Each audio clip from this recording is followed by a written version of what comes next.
You used to be the vice president of Citibank, one of the biggest banks in the world. And today you're vegan and working for animals. How was it to make that transition for you? Well, many years ago, in my 30s, as part of my job in the mergers acquisitions business, I went out to visit a client.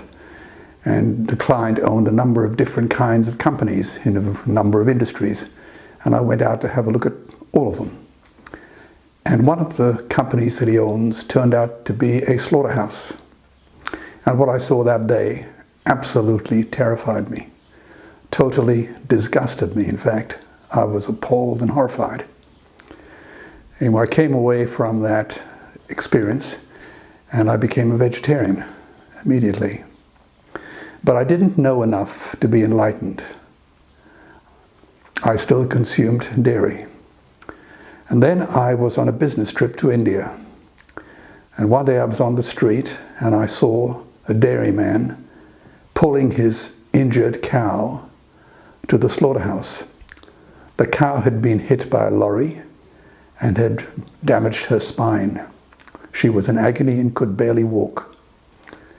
To get her to move, he was throwing chili powder into her eyes and sticking sharp objects up her anus. And beside her walked her starving, skinny little calf.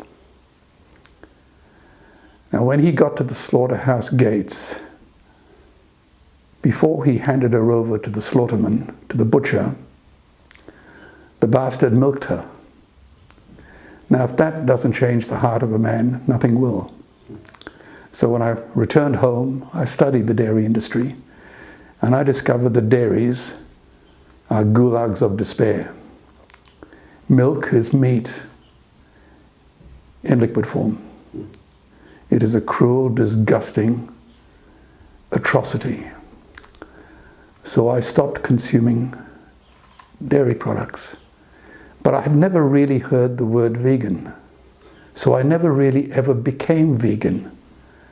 I just woke up one day and discovered that is what I was.